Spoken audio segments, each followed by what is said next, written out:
All right, good morning. Go get yourself a chair. I'm going to start off sitting in the chair. If you don't want to sit in the chair at the beginning, you don't have to, but have it nearby because we'll go right into the chair after we get started. I also do have my belt slash scarf, which I've been using lately. I found it's a great alternative for a belt that those that don't have yoga belts. I have my blankets nearby, which I might use later for support. I have the blocks. We'll see where life takes us.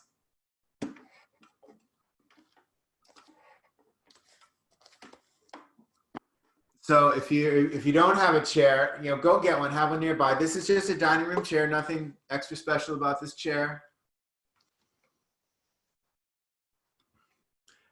What you don't want to do, though, is sit into the chair and lean back. You still want to imagine that you don't have all that support and that your shoulders, without imagining, take your shoulders over your hips.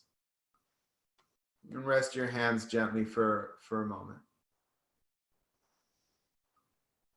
The reason I'm using the chair is to create a sense of ease.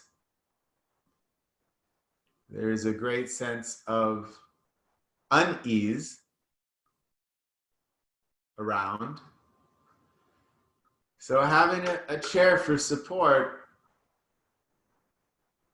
it can create ease.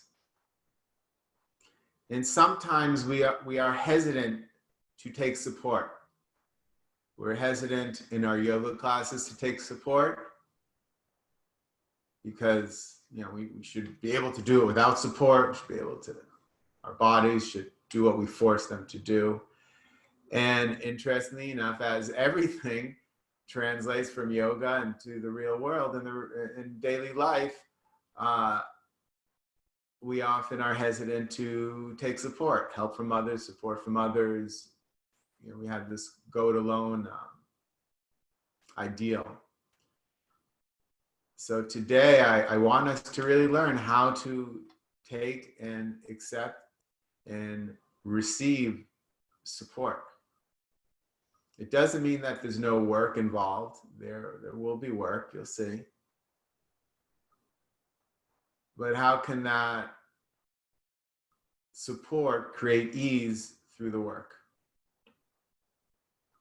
And then sitting on a chair, much of the work we do is the same. You square. My knees were a little too far apart as I look down. So knees in line with the hips, heels underneath your knees. Balance evenly on the sit bones. Right, when we're cross-legged, we figure we can't really balance even on the sit bones because our legs are crossed. But here we are, we're symmetrical. And yet still, for most of us, there's more weight on one sit bone than the other. Why is that? And what do you need to adjust to change that? And then maintaining that even balance of the sit bones, the lengthening of the inner groins, that for those that you've been to the other classes, we've been working on that lengthening from the lower abdomen to the inner knee, from the inner knee to the lower abdomen, that whole area lengthening. What we were working on, that Abhi, one of the things Abhijita was teaching in her workshop series was the moving the upper groins away from each other. And then there's the descending of the flesh of the inner thighs. So for those, I see a bunch of people just signed on. You don't have to start in a chair, but if you don't have a chair nearby, because we will be using a chair as we start out. If you want to start on the floor, that's fine. But I'll be in a chair, and our next poses will be in a chair. So again, the lengthening of the inner thighs, the descending of the flesh of the inner thighs, the spreading of the very tops of the groins, so that's the tops of the thighs even down or up towards the lower abdomen, spreading away from each other. And at the same time, there's a drawing from the outer knee to the outer hip and a compacting of the outer hips together.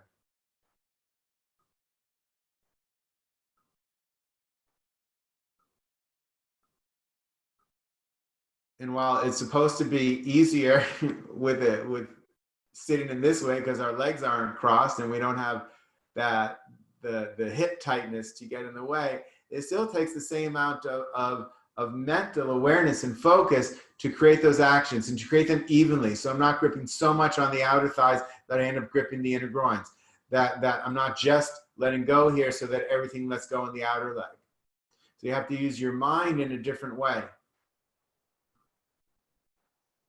so that the awareness spreads. So some awareness is on the inner leg, some awareness is on the outer leg. And at the same time, you have that even balance of the sit bones. It forces the awareness to spread. And when the awareness spreads through the body, a change takes place in the mind. There's a different condition of the mind. You can't worry about all those external things because you're focused on internal experiences. Now we're going to continue to spread the awareness, maintaining this experience of the legs. Now, what's going to happen for many is as you give up the legs, you'll notice your knees come apart.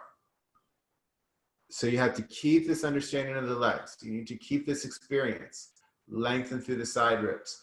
Don't punch the bottom ribs forward. So the front bottom ribs move towards the back body. The abdomen does have a slight drawing back towards the spine. And then there's a lengthening from the hips to the bottom ribs, from the bottom ribs to the ribs above those, from those to the next set of ribs, and on up to the very top. Notice how the breath may change.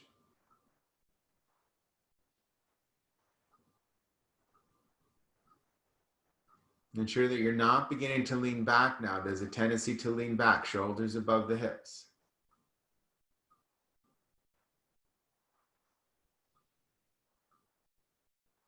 Now extend your arms out to the side, diagonally, kind of like Tadasana arms. Keep the elbows where they are and bring your palms together at the chest.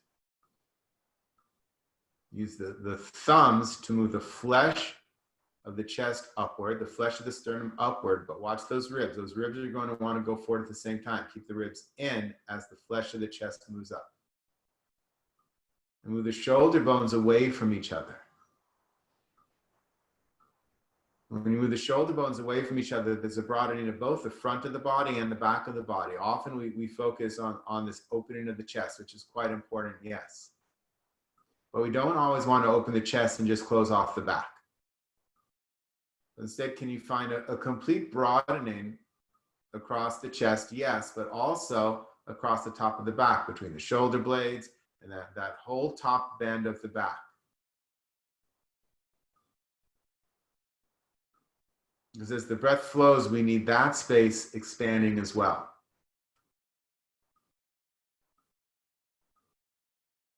I was in a workshop some months ago, and I didn't know this, and according to the teacher, and I believe it because she's also a physical therapist, that 60% of the lungs are in the back body, not the front body. So when we just focus on opening the front body, we lose that 60% of the lungs. So I want you to open the front body, yes, but also equally open the back body to really, truly give that breath a place to flow.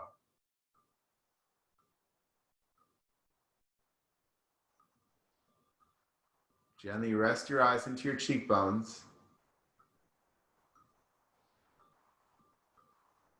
Soften your face, lips, tongue, jaw.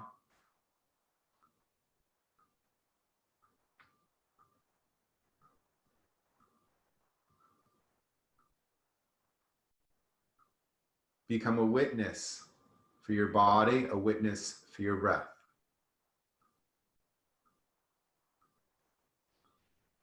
And while there is work going on right now, can you experience the support and can you see where there is ease? And allow yourself to experience ease.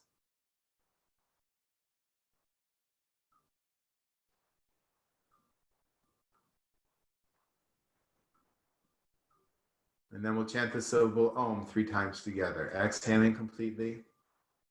Deep inhalation. Om.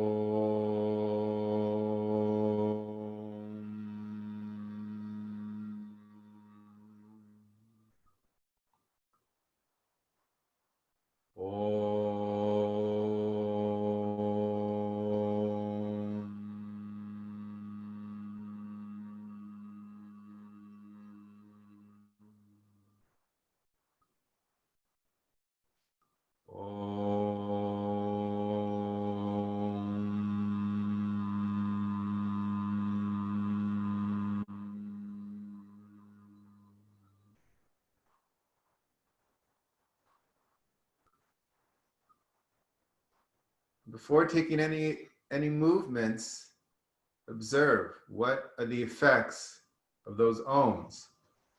Taking ohms, chanting om can be very powerful. In fact, Patanjali in the sutras talks about chanting the syllable om, even without all the asana work that we do, without all that, just chanting the syllable om is one of the methods to bring you to a state of samadhi. Samadhi, the eighth, the highest limb of yoga. So we only did 3. I'm not saying that this brought you there, but a change took place. Can you observe it?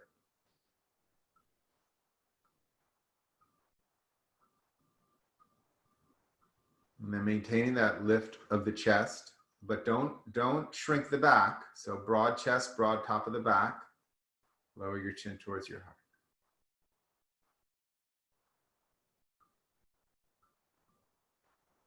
Release your hands down onto your thighs with your palms up.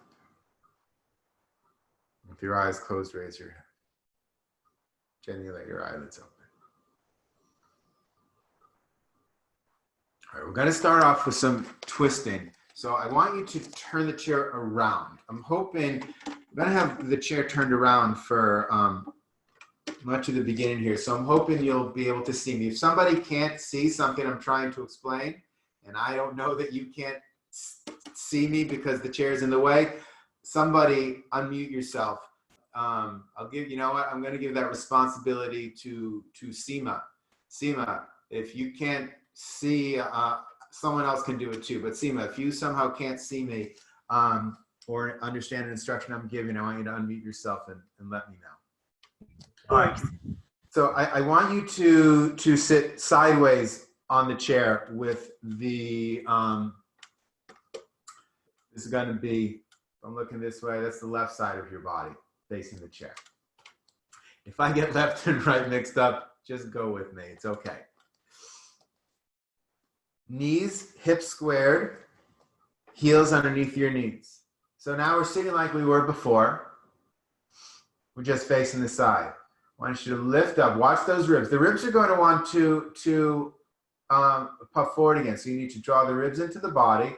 Urdhva Hastasana, extend your arms forward or arms up. This is simply to get some length. Now you want to keep that length, extend your arms out to the side. This is to get width now. So you want length and width. Then inhale on your exhalation, just take hold of the sides of the chair. I didn't focus on turning my head. If you want to turn your head, that's fine. And often we get actually a more twist if we don't turn the head. Now, no big fists squeezing the chair. Gentle hands, have open hands here. Elbows up, shoulders down. Inhale, lift up to the sides and spine. Exhale, you'll pull with one hand, push with the other, and turn. Inhale, lifting. Exhale, turning. Focus on ease today. Don't go past what's optimal for you. Don't seek more out of your pose. And then at the end of class, you can decide, well, that was a way to do it or not. Yes, inhale, lifting, exhale, turning, but find a gentleness in the turn. Find an ease in the turn. Right? I could easily turn more right now, but I'm not. I'm just going for, not forcing, not going to my max.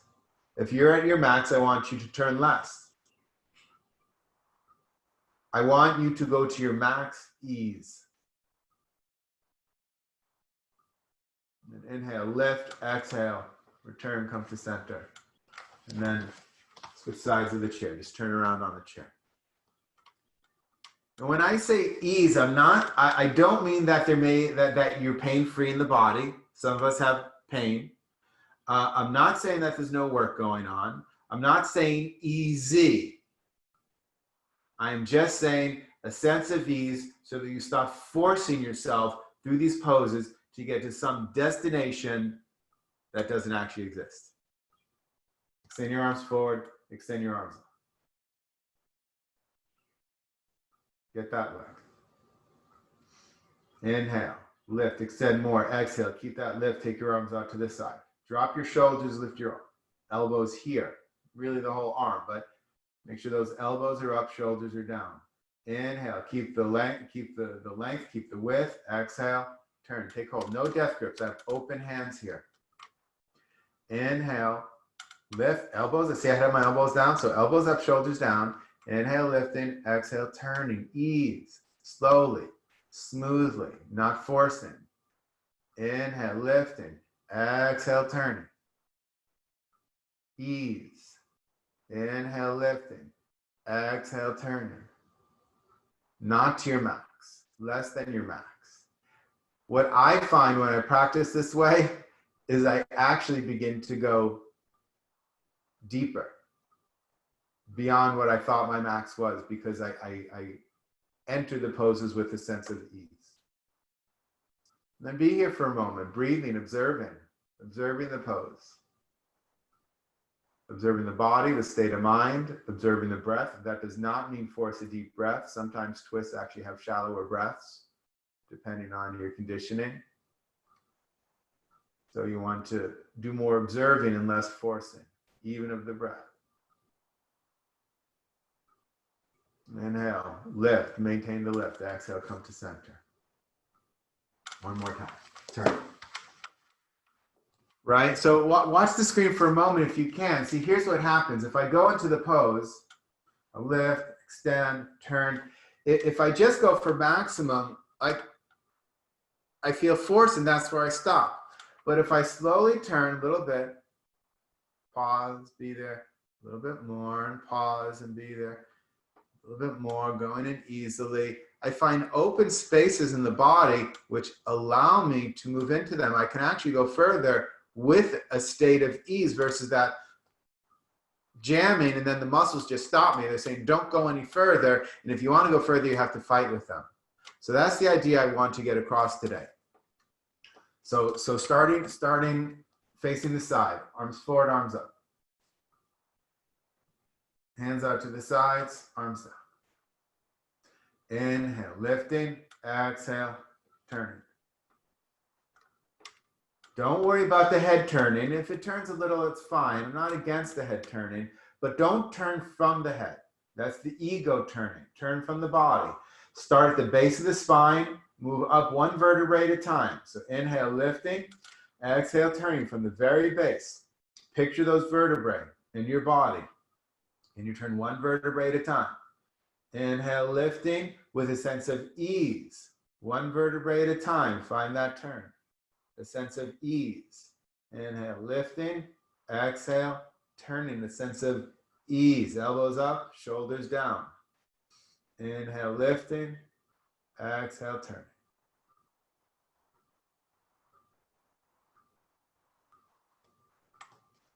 And then B.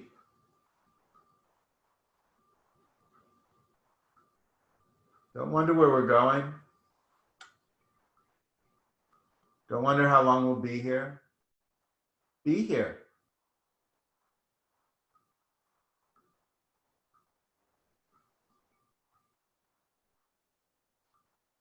If there's some unease, what do you need to do to adjust that? To get more ease? Maybe pull back a little bit. Don't go so far. Are you still forcing just because that's habit? Or can you move to a space of ease? And if it's habit, don't beat yourself up. Just notice it and see if you're able to adjust. Maintain the lift. Inhale, exhale, release, come to center. And then be there for a moment and observe the changes. For me, my eyes are actually a little brighter because it turns that kidney band, which has a connection to the eyes, all the lights out there, a little brighter. Turn.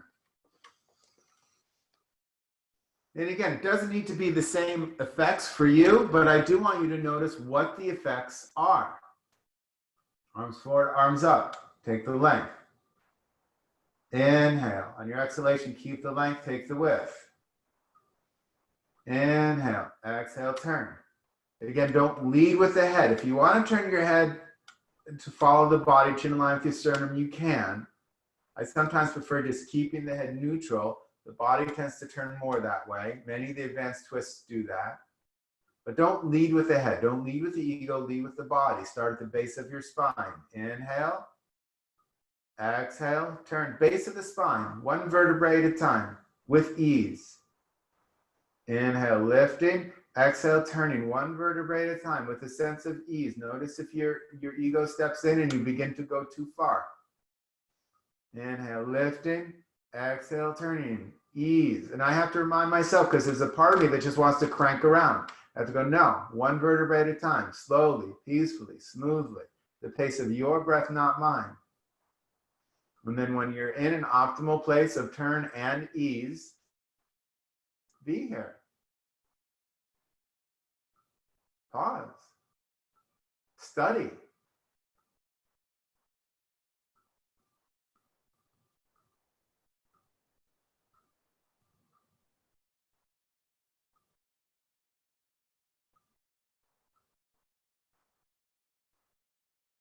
Maintaining the lift. Inhale. Exhale. Come to center. All right.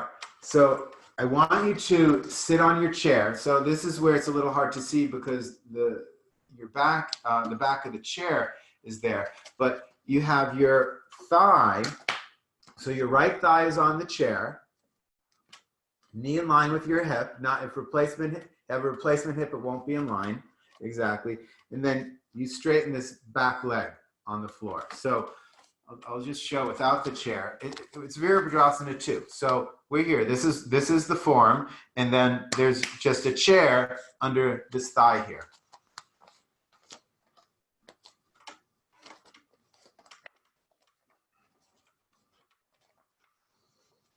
And you do want this front thigh to be parallel. Full disclosure, because you can't really see, mine's not parallel. But I'm doing the best I can without giving up ease. I might be able to force it, but you know what? I'm not going to do that because that would force me to give up ease. And today I'm working on ease. So what's one way we can experience ease is this releasing of the inner groins that we've been working on. So inner knee to lower abdomen to inner knee, that whole area. The flesh of the inner thigh, the bent leg moving down. This back leg also goes back. So it's a little different experience because the legs aren't doing the same thing, but that's still there. Then you can have your hands on your hips as you do this for now. We'll add the arms. That part of the groins, the top of the groins, top of the thighs, lower abdomen, moving away from each other, even as you're drawing the tops of the thighs towards the body, where they meet still moves away from each other. Drawing the outer knees to the outer hips, compacting those hips together. And can you use the support to both find ease and perhaps even, what I find when I do these poses on a chair, I actually get to work more in a way with ease, but I get to go into these areas, the groins, the hips, in a deeper way because I'm not exhausting myself.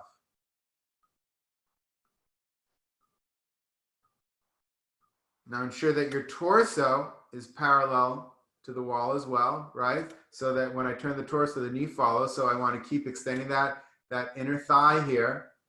The torso moves the opposite way, right? Because it tends to move towards the front leg. So that opening, right? There's a big opening in the pelvic area, top of the buttocks down as well. Observing the breath.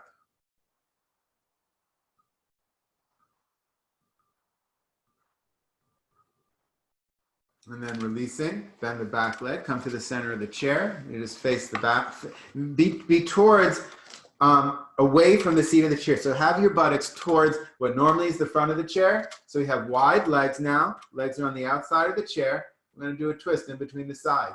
Now this is going to be a little different for everyone because I have a fairly high back chair.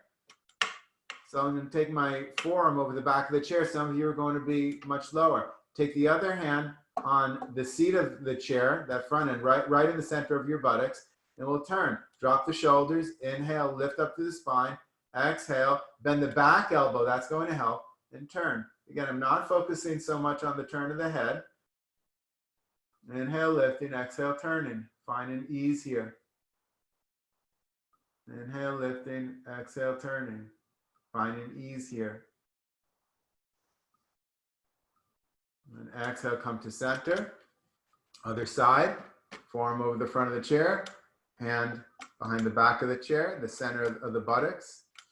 You can even, depending on the width of your chair, I can use for this chair, as the thighs come in, I can use it as a reminder. The chair is actually reminding me to move the flesh of the inner thighs down. Inhale, lifting. Exhale, turning. Drop the shoulders. Bend that back elbow as you turn. Inhale, lifting. Exhale, turning. Turn with the body, not the head, not the ego. Inhale, lifting. Exhale, turning. Ease, not max. That's another class. And we'll do that class again. But what is it like to practice with ease? Maintain the lift. Exhale, come to center. And then we have that other side of Virabhadrasana. So now the left thigh parallel on the chair. Back leg straight. If you can't get your back leg straight, I should have said this on the other side, my apologies. So a couple things. One, we'll do the best you can, right? We're looking for ease. You can also, if you have, put towels or blankets, right? This chair is kind of a good height for me, but you can take a blanket, towels, pillows, and just put them on the chair, and giving yourself a little more lift there can help create more space for that back leg to straighten. And if it doesn't straighten today, what do? I'm sure you all said it out loud. Practice with ease. So here I am, lengthening through the groins again, descending the flesh of the inner groin, so that front leg descending down, the back leg actually descends slightly back. Don't turn the back thigh too far in as you do that. That back thigh actually moves back, straight back. Outer knees to outer hips. Well, that just lifts my torso right off of my hips. Now there's space for my breath. Then I notice that I'm turned a little bit towards the front leg. So keeping the knee where it is, so knee away from the torso, I'm going to turn the torso. Now there's even more space for the breath. Focusing on both the front and back bodies again. So I'm not just seeking an open chest, but I'm seeking an open chest and an open back. And above everything, I am seeking ease. There is a pressing into the back heel, so this back thigh goes back. There's a pressing into the back heel, even as you draw the outer knee to the outer hip. Notice if you begin to lean your torso forward, spine perpendicular to the floor. Then notice how for some of you who are thinking, oh, chair, good, I can relax, that even though I'm hoping that this is offering you support and offering you ease, some of the work is actually harder here, because it's forcing you to really pay attention to the body in a different way using the chair.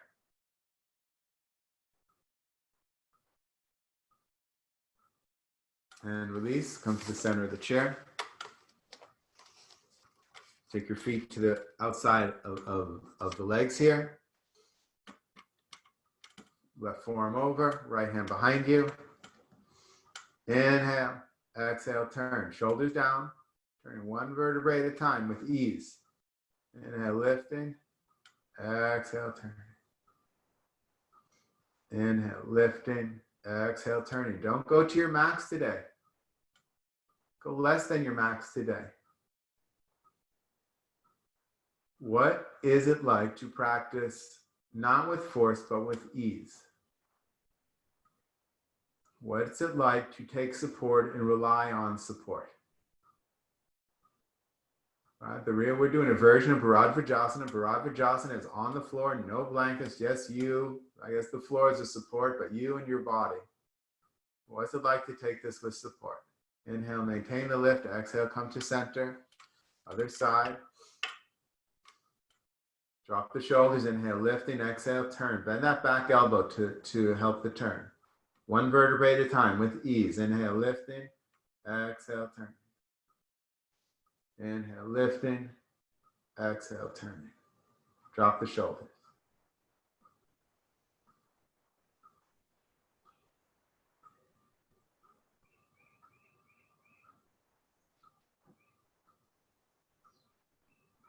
Maintain that. Lift, inhale, exhale, come to center. First side, right side. Straighten that back leg to the best that you can, and see that you're seeking that outer rim of the back heel. Again, you can put a higher lift on the chair if that will be helpful for you. Those that tend to go into the knee, I can't see everybody who's here, and I know some people join late, but if you tend to go into the knee, please be sure you're not. Please be sure that the thigh itself is going back. And then there's an extension. There it is outer knee to outer hip. That still lifts, but there's still from the hip going into the outer rim of the back heel. This is like a two-way street here.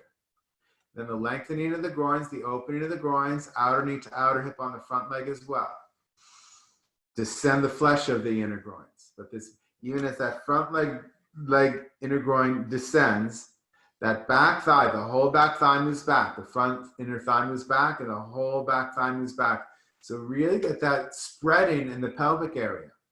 The tailbone does come forward. That can help too bring the spreading of the front body. Now see that you're not leaning back. See that those front ribs are not moving forward. Turn the torso so that it's parallel, so that it's not turned towards the front leg, spine perpendicular to the floor. Take your elbows back slightly,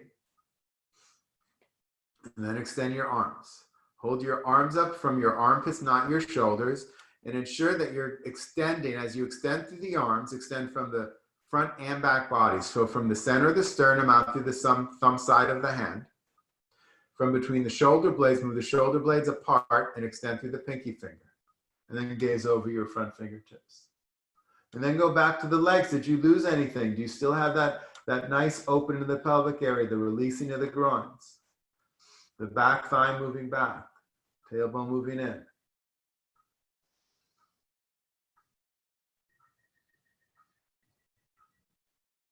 And can you allow yourself to experience this pose, Virabhadrasana 2? It can be an exhausting pose in the middle of the room. Sometimes it's exhausting, but you don't feel any of the effects because you're just exhausted from being here. So here, can you actually allow yourself to experience the effects without being exhausted? And it doesn't mean no work. For some of you, you're really feeling this in the hips.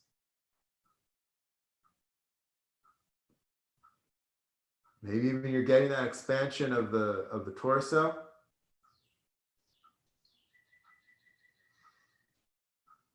And take your hands on your hips and come back to center. We'll go right over to the other side. Now it is, I didn't say it before, but it still is relatively front heel in line with back arch. Again, to the ability of your ease, given the chair support and given what your hips are able to do, okay? So if it needs to be a little wider, it's acceptable, but just know that's where we're going. In full disclosure, because you can't really see me that well here, you know, this thigh is supposed to be parallel. It's not, but I am working on it. I'm not giving up on it. So I'm lengthening the groins. Well, that makes it a little bit more parallel. I'm releasing this inner thigh. I'm taking those tops of the groins and moving that away from each other. Well, that made it, well, it's almost there. Outer knees to outer hips. But again, that almost there, see, I even get trapped in it. Then that becomes the goal. I don't want that to be the goal. I want ease to be the goal. I want the experience of the pose to be the goal. This back thigh goes back, press the back heel, torso parallel to the wall, elbows back. Extend the arms. Hold your arms up from your armpits, not your shoulders. From the center of the chest, expand outward. From between the shoulder blades, expand outward. And gaze over your front fingertips. And instead of trying to force something, you know, do the actions, open those groins, very beneficial. But then instead of trying to force something, can you notice the support? Can you, if there is no ease, what do you need to do to adjust to ease? And then can you begin to study not how just you're doing the pose, but how the pose does you? Can you let the pose work on you? What does the pose bring to you?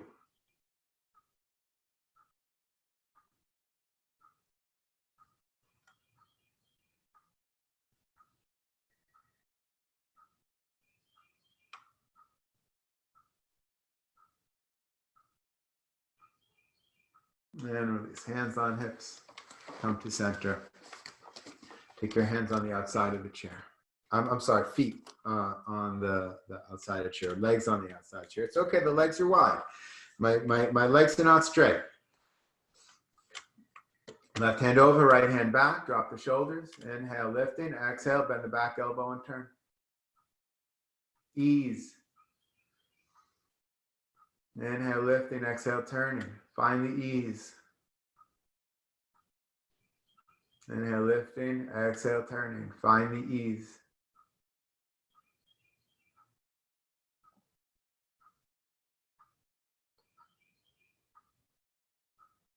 Exhale, come to center. Be in the center for a moment. And then take your other side.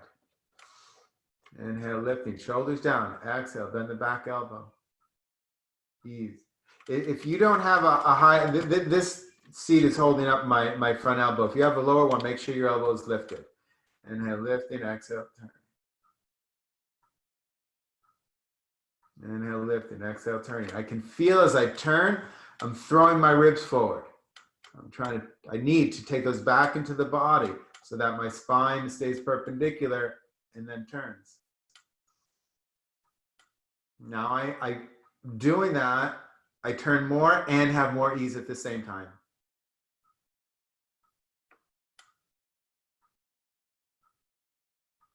Inhale, exhale, come to center. Come back to Virabhadrasana 2. We're not doing Virabhadrasana 2 again. But come back to that position. Utthita Parsva Konasana. It starts off, the legs of Parsva Konasana are Virabhadrasana 2. So that's the lengthening of the groins, pressing the back heel, that's back thigh back, press the back heel, not the knee, the thigh. Releasing the groins, that's spreading, and then from the center of the body, outward, tailbone in. Extend the arms. Inhale, exhale. Just take your forearm onto your knee. And take your hand to the back of the chair. And be here for a moment and reestablish your legs. Are you still spreading in the groins? Tailbone in. And you can use this hand to peacefully, actually, take it back. I don't want you to do that yet. First, we need to lengthen this side. There's a tendency to drop on the lower side. We drop down. So first, I want you to push the forearm into the knee to lengthen from the hip to the armpit. Then you can take that top hand and turn. Keep pressing the back heel. Notice the legs again. Did you close off the groins as you turned the body? And can you keep the groins open and turn the body? And the head may begin to look slightly up. Take your shoulders away from your ears, both of them.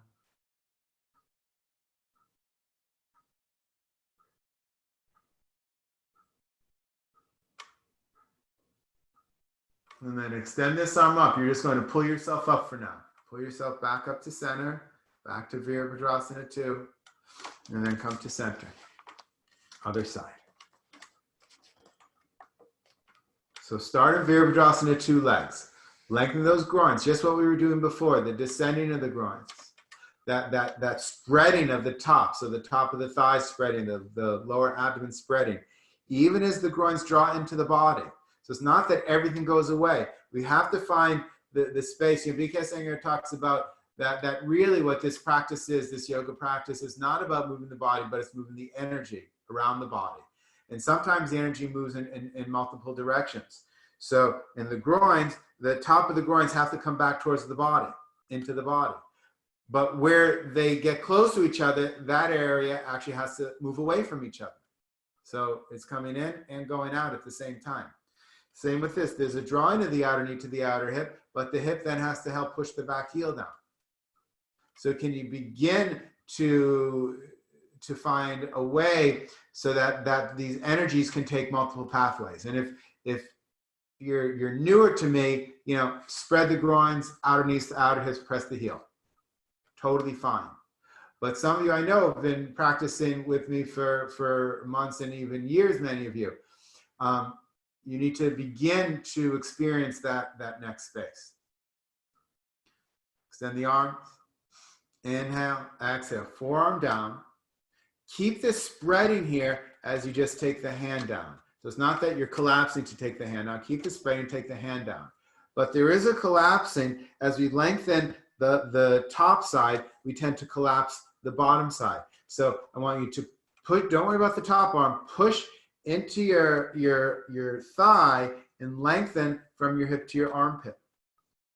And then with that openness, push that hand to turn. The head can go back. Don't lean the whole torso back. Don't take the shoulders back, okay? Shoulders are still in line with the hips. Sometimes we tend to make this a back bend.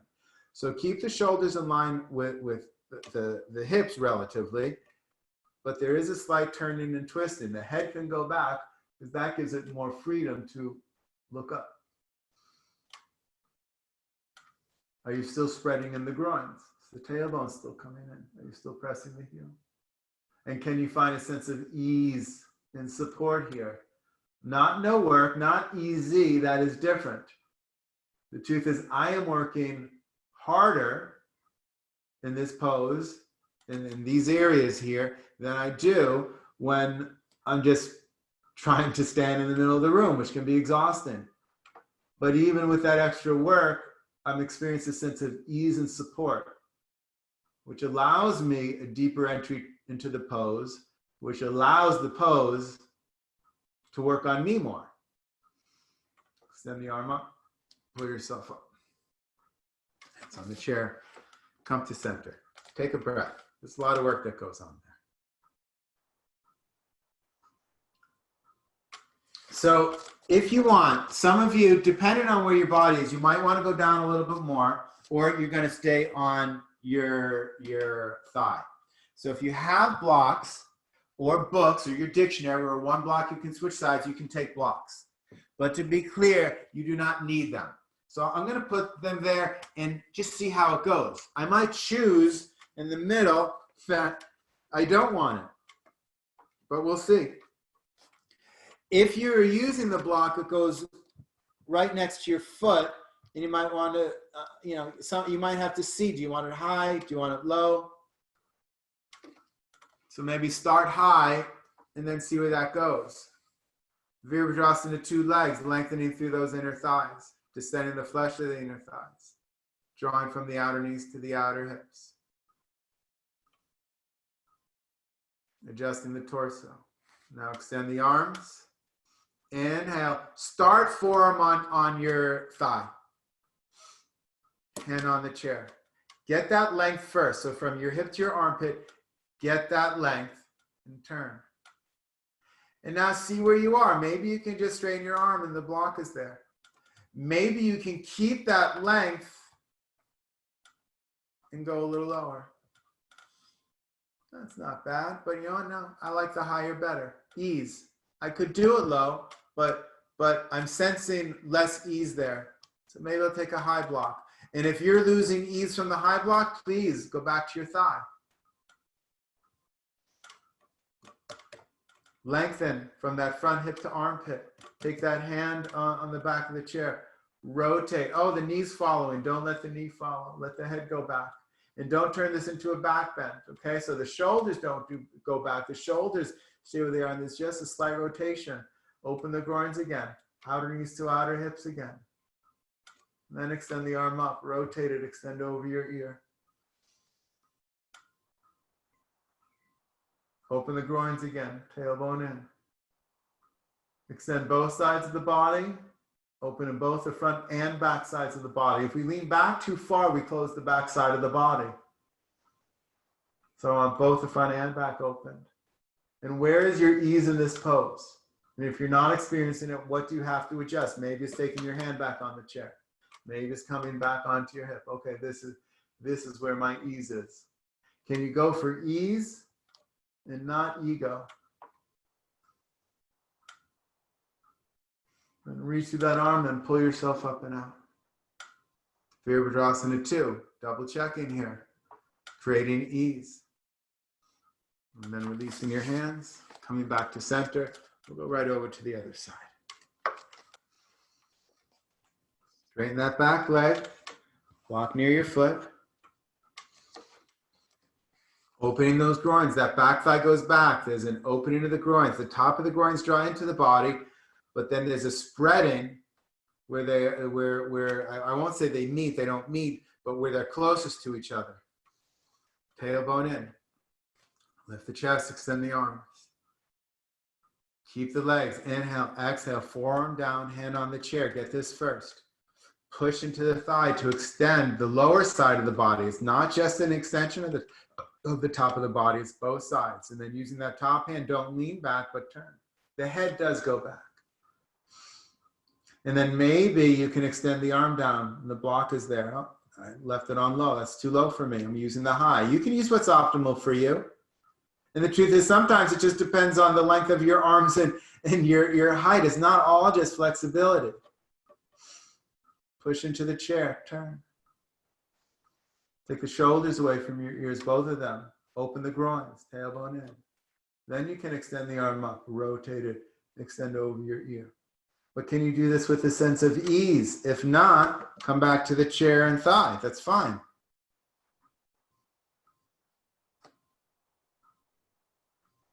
Lead with ease, not with ego. Lead with ease. Open the groins, tailbone in. The actions are there, but can you find a sense of ease and support here?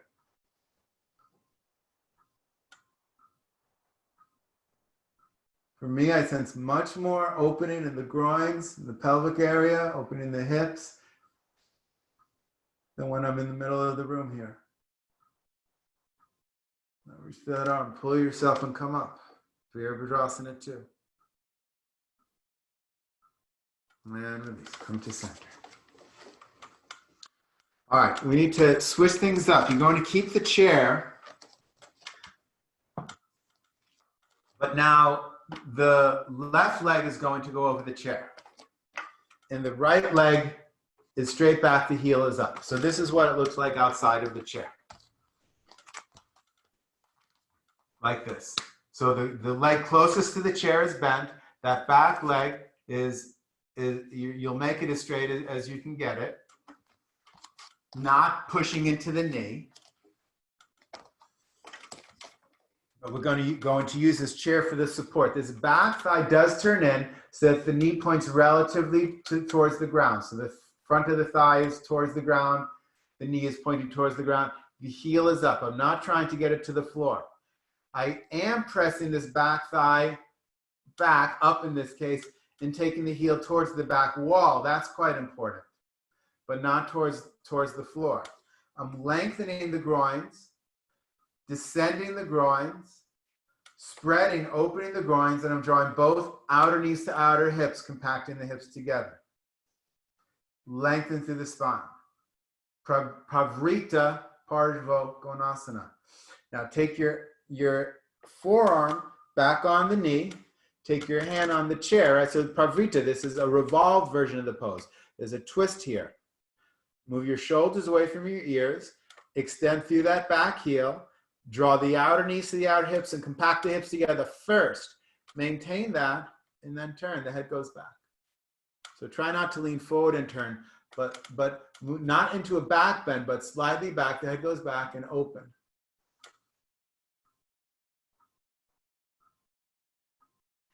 Keep pressing that back thigh, back or up in this case, press through the heel. And find a sense of ease here. Are you seeking maximum? If I push harder, I know I can turn more? Or can you be a friend with the pose? Back off a little bit.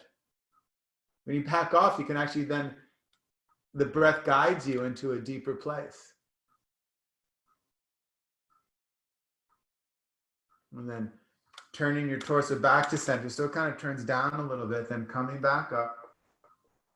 And then turning, switching sides. So you end up turning to the back and then turning around here. Yeah, makes sense? All right, if anyone's confused here, because this can be a little twist can be confusing anyway. Standing twist definitely confusing. So if you're confused, please unmute yourself, let me know. Otherwise, I will assume that all these instructions are just brilliant. Turn that back thigh in as best you can. I know the chair is a little bit in the way. The thigh bone moves back, front of the thigh towards the back of the thigh, and press through that back heel. That's important. It does help to bring the tailbone in. Now, please release those groins, right? So lengthening the groins, descending the groins, that top of the groin spreading. But equally important, the outer knees to the outer hips. Compact those hips together.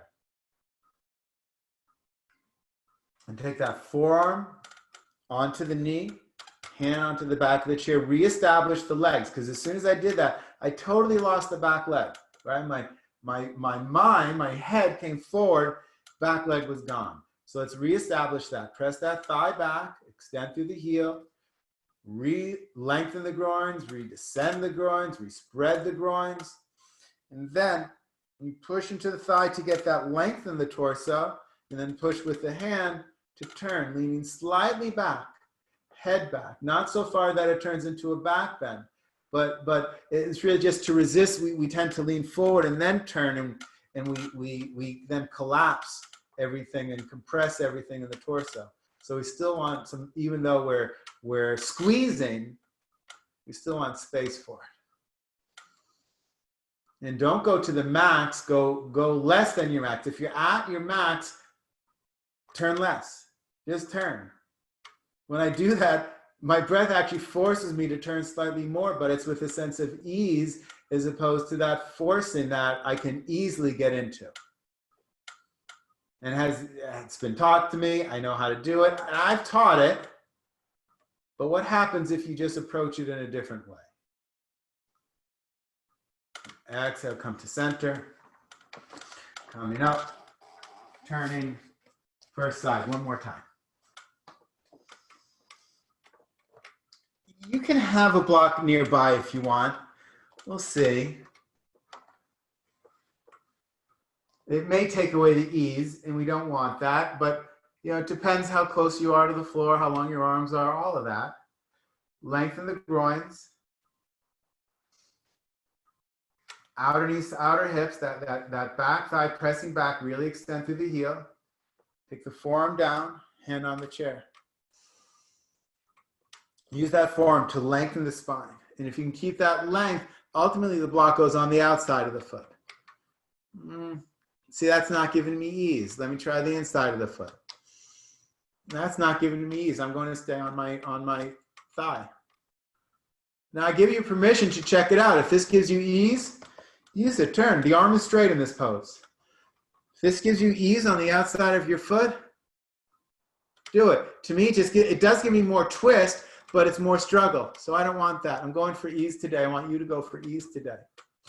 And I'm giving you different options to force you to study to see what gives you more ease. Often I don't give choices. And Iyengar teachers are known for not giving choices.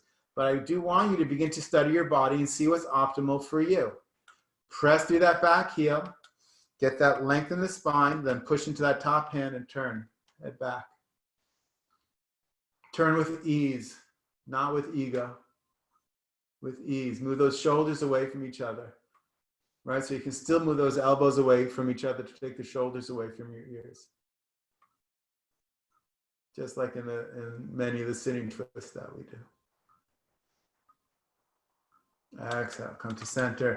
Lift yourself up. Turn yourself in the chair. If you use the block, bring it over to the other side. I didn't use the block, so I'm just going to leave that to the side. You do want those hips getting squared. The chair's in the way. My hips are not squared, but I'm moving the energy towards that direction. So this back thigh turns in as I press the thigh back, extend through the heel. This front leg lengthening, both legs lengthening those groins, descending the groins, spreading the upper groins, outer knees to outer hips. And forearm down, and I really want to use that forearm to help get that length, right? So that I'm not collapsing down, but I can use that to get that length, hand on the chair. As you get that length, if you're using a prop, if you're using a block, either side, that's fine. You can use it, no judgment. But make sure that you're staying in ease. And using that top hand to turn, but with ease. More ease. Less ego, more ease. Do the poses from ease.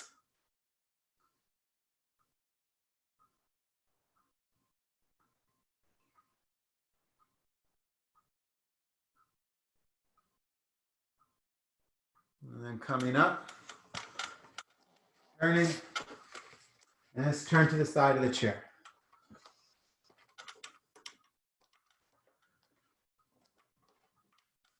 Arms up, arms out. Length and width. Inhale, exhale, turn. Inhale, starting at the base of the spine, pace of your breath, not mine. Elbows up, shoulders down. Exhale, turn one vertebrae at a time with ease. Inhale, lifting, exhale, turning. You may find that the experience here is drastically different from the beginning of class. Inhale, lifting, exhale, turn. One vertebrae at a time, your pace. Can you experience more ease now than you did at the beginning of class?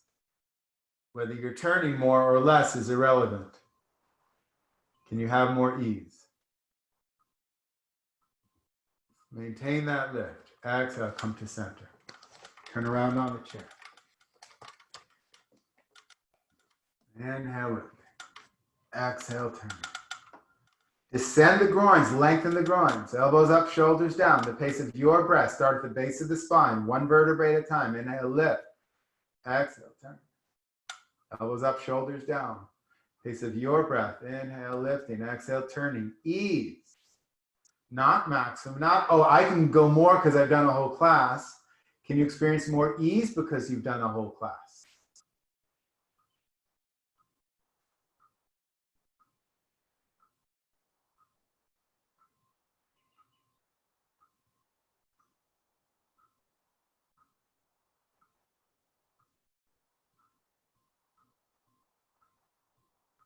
And exhale, come to center.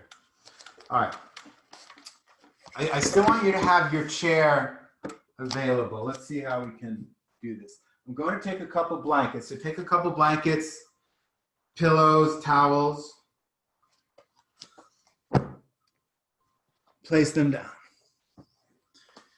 I'm going to take another blanket, put it on the chair. Some of you might even need this higher.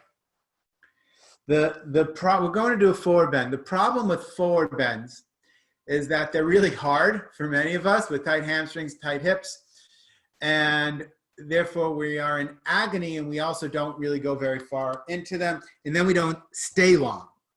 So they never can change because we can't stay in them for a long period of time. So you can maybe just watch for a moment what I'm going to do. I'll take my leg out to the side. We're going to do Janu Shirshasana. Take this foot, have the whole foot on the inside, so that this would be mirroring my left foot inside of my right thigh. And then I'm going to take my chair over. Well, maybe I should do this to this side. I'm going to take my chair over my leg, close to the body. Now, some chairs you can't get your leg under. In that case, have it on the inside of your leg, not the outside, the inside. Lengthen the groins, descend the groins, lift, turn, and I just want you to extend your chest and rest your head. You get more than the fighting that we do. I can force myself down, okay? So now, if you went into it as I did that, that's fine. But take the inside of the knee, take that leg out to the side, and put that in line with your thigh. And then that chair over your leg. So your thigh bones, femur bones are 90-degree angles. Lift, turn the torso, and just rest your head either on your forearms or on the chair with your forearms above your head. If you need more lift, take it. And be, in my experience, being here, we won't do 5 minutes aside here, but hopefully, you know, guiding you into something you can do in your, dare I say it, home practice. I say that lovingly. It took me years to get a home practice, so I have no judgment, but it is important. But you will get more being here for 3 minutes, 5 minutes, than you will just struggling with the other version of the pose, trying to get your head towards your leg or your chest towards your toes. You know, if you do that for 30 seconds a minute, by releasing here, you get much more, and you will begin to get your torso lower over time more quickly, in my experience.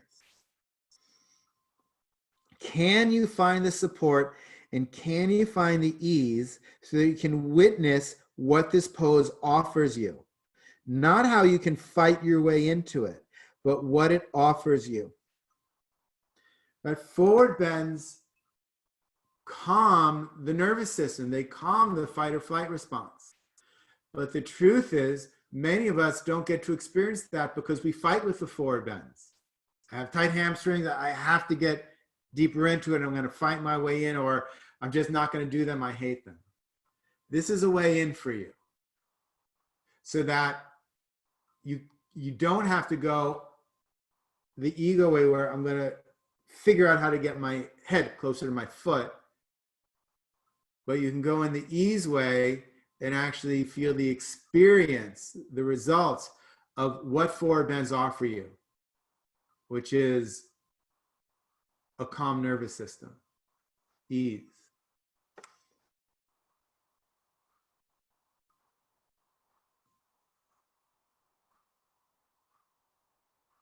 And slowly inhale, come up. Support that bent knee. I don't like lifting the knee straight up. Use your arm. Lift your knee up. Take your foot all the way down on the floor. Take hold behind the knee. Draw the flesh towards the buttocks. Drag the heel, straighten the leg. And then the chair's in the way and everything. You just have to kind of messily figure it out, get it out of the way, and then adjust yourself and start over. Take that right leg out to the side. Take it so that both the heel and the ball of the toe, the next stage is, it's that really open one. But heel, ball of the toe, right next to the thigh. Femur bones at about a 90-degree angle. Take that chair over your leg or inside of your leg, okay? Don't go to the outside today.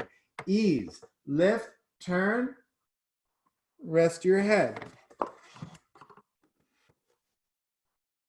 Yes, there's the lengthening of the inner thighs, the descending of the flesh of the inner thighs, and the drawing of the outer knees to the outer hips. That's there. Yes, there's the right ribs descending down or rotating down. But can you really let the skull become heavy here? The reason forward bends have their effect is because the skull rests on your leg. The whole torso is resting on the leg. So if you don't get that, you don't get the results. Can you now let the head just be completely heavy? And let your whole body, including the skull, face, brain, surrender to gravity.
slowly inhale, come up.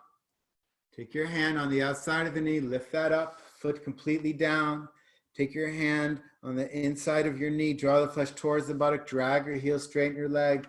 So now get that chair out of the way or pull your leg out, legs together, straighten those blankets underneath you. Dandasana.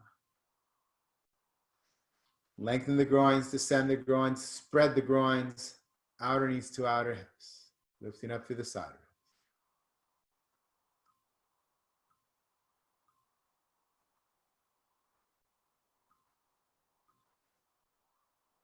And release. Let's take the chair. Let's just do a nice downward facing dog before we move into our Shavasana, just to even everything out. Just take the chair on or off your mat. If you want to do it on the floor, that's fine. But we've been using the chair, getting that support, giving us ease. How can you find an easeful downward facing dog out of Mukha Svanasana? Thigh bones back, lengthen the groins, the flesh of the inner thigh is moving back. Finding a lengthening through the side ribs, armpits. But most importantly, finding an ease.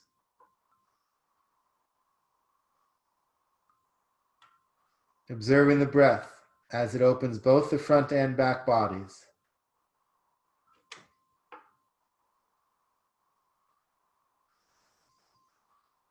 Look up, walk your feet forward.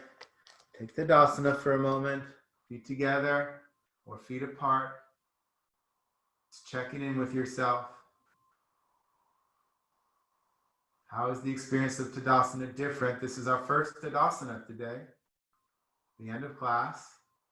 How is this experience different doing Tadasana starting out at the end of class than starting out at the beginning of class?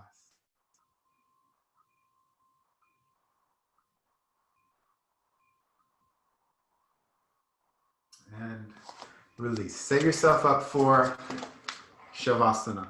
So take a blanket under your head. Flat size works best for most people. If you have some neck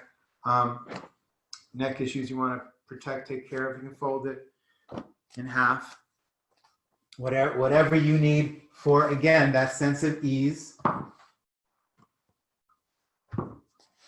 Mind back with that blanket supporting your shoulders, 7th cervical. With your legs bent, taking the flesh of the buttocks towards the heels. Straighten your legs one at a time. Let the legs go. Let the arms go. Find an ease place for your arms. If you would like support for your legs, of course, take it. You can take something underneath your knees. You can also take your calves on the chair.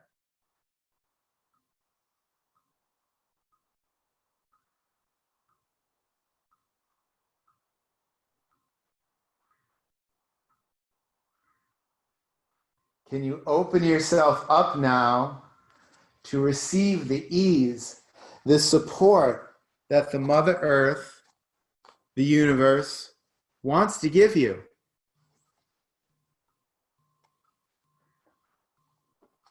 It's not that there's no work, but there doesn't have to be such struggle.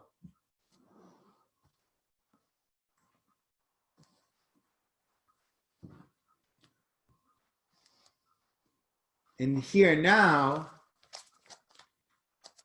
can you allow for a complete letting go, right? And as we discussed in the last class, for those that were here, you can't force a letting go. A letting go is not an active action. A letting go in this context is really one of acceptance. Accepting the body, the breath, even the mind, just as it is, without seeking to change it.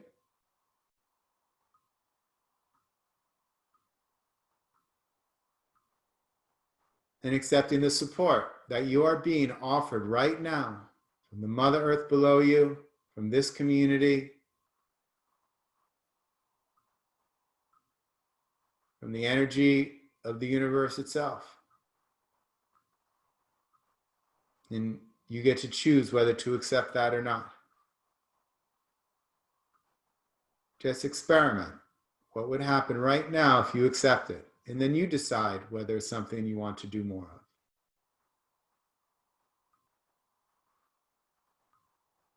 Let go everything, hold nothing.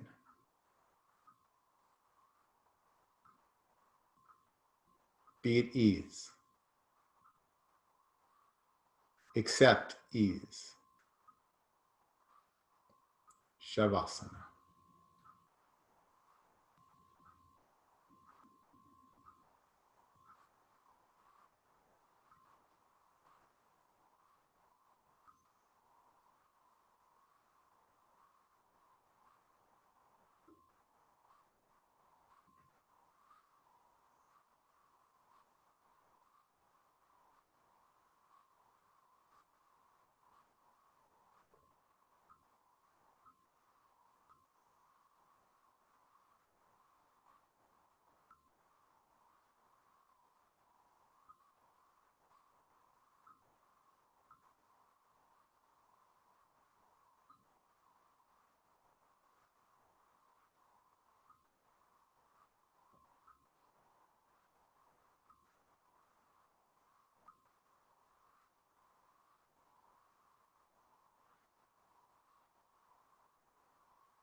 Deepen the inhalation, lengthen the exhalation.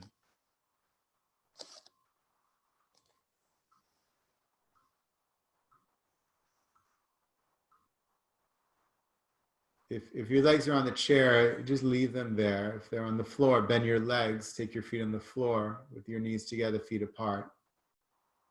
And everyone, take your hands onto your abdomen or onto your chest.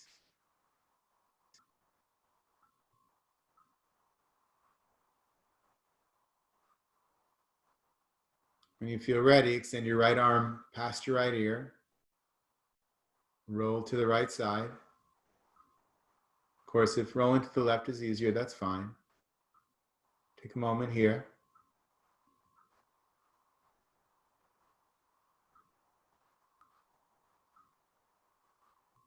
When you feel ready, place your left hand on the floor in front of your heart.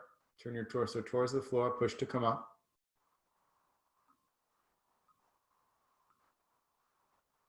Come up to sitting. Be on the chair if you want, or on the floor, or I'm sitting on my heels. Bring your palms together. Shoulders over your hips, broadening across both the front and back bodies. Front chest, top of the back.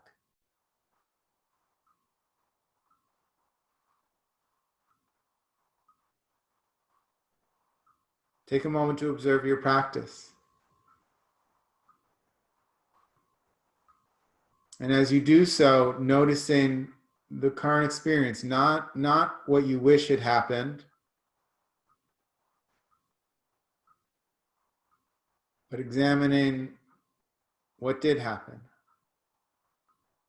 with a sense of acceptance, a sense of welcoming.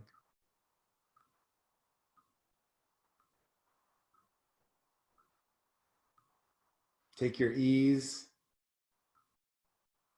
from this practice out into the rest of your day,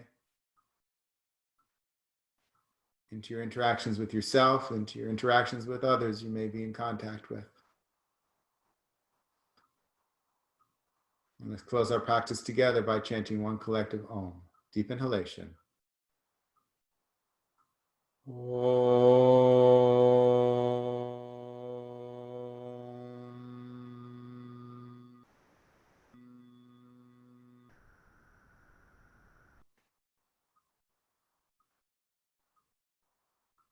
Jenny, let your eyes open. Big smile. Namaste. Bow to the divine within you.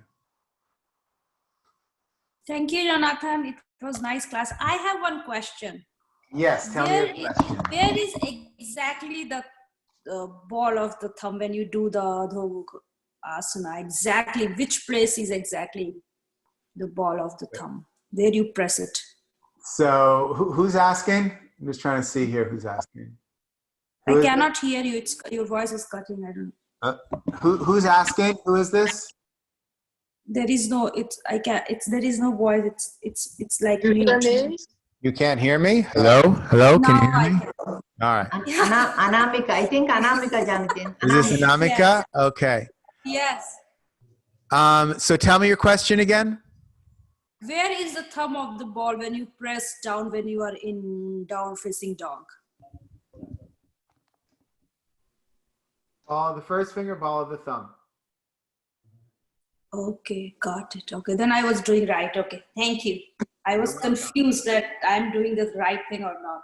All right. Okay, thank you. Thank you. It was nice class. Thank you, Jonathan. You're very welcome. Anybody else? Any questions? Here, I'll unmute people if you want to say anything. Anybody else? Any questions? Great class, great class, Jonathan.